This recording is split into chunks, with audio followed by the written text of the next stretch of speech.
Hey, Pastor Josh here. We're reading Genesis chapter 15, verses 7 through 16. Abraham has just cut animals in half by the command of the Lord.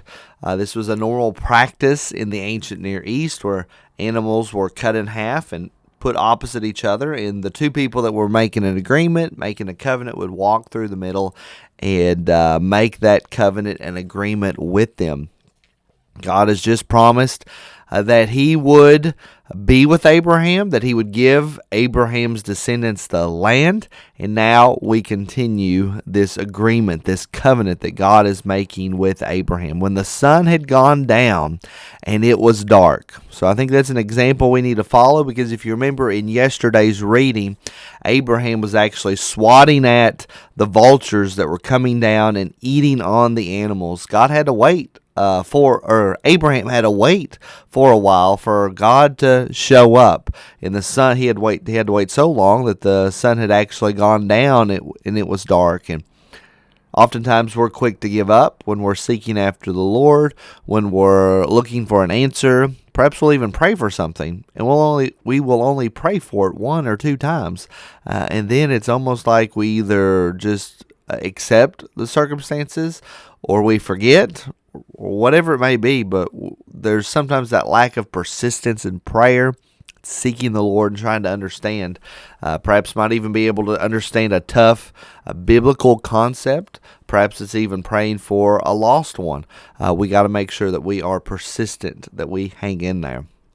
Behold, a smoking fire pot and a flaming torch passed between these pieces. And so here is the image of God actually being the one to walk all the way to the other side of these pieces. Remember, normally one person would be on one side, the other would be on the other. They would walk in between the pieces and they would meet in the middle. This one now, we have God himself appearing as a smoking fire pot and a flaming torch, walking the entire distance of the animal sacrifices, of the animals that were cut in half. And if you do remember, when the Israelites came out of Egypt and God was actually leading them, he appeared as a pillar by day and a pillar of fire by night, a cloud pillar by day and a pillar of fire by night.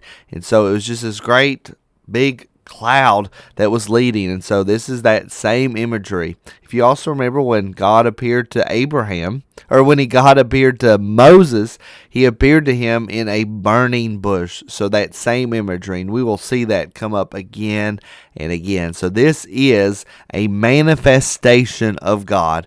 And God is going the entire distance. He is the one making the covenant, and he will take the blames and the curses on himself if he does not follow through. Abraham is not tasked with any responsibility. It is God's responsibility to make sure the covenant is made, and that is a wonderful, wonderful thing. Verse 18, on that day the Lord made a covenant with Abraham. He is making the agreement. He is walking the full distance. He's the one initiating, and he's the one that's promising to make it happen. And here's what he said: to your offspring I give this land. It's a gift, and it's a promise that he's going to fulfill.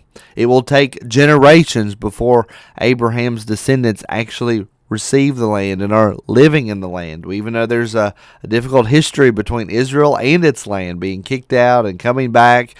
But God ultimately fulfills his promise. He does give them this land. And for us, we don't have this particular land, but we have an eternal home. We have a land that is given to us by God, that is being prepared for us in heaven. And one day, that new Jerusalem, as it's called in Revelation, that our future home will actually descend, and it will be here on earth. And so we have our own land that we are being promised, a homeland that we are going to. And we need to claim to that promise and never forget it. And given the details of this land, it's from the Egypt to the great river, the river Euphrates, the land of the Kenites, the Kenizzites, the Cadmonites, the Hittites, the Perizzites, the Rephaim, the Amorites, the Canaanites, the Girgashites, and the Jebusites. All of those will be future enemies of Israel when they do come into the land 400 and plus years later. And as you remember in yesterday's reading, the reason that happens is because of the Amorites and all of these cousin clans and groups and peoples are just sinful. Their iniquity is full, and it is time for them to be removed from the land. And if you think that God is just playing favorites here, he does the same thing for Israel. When Israel does not live in the land in the way that they should, God too removes them from the land, using the Assyrian Empire for the northern kingdom. He uses the Babylonian Empire to remove the southern kingdom. I pray that has been a blessing to you, and I will see you in the next video.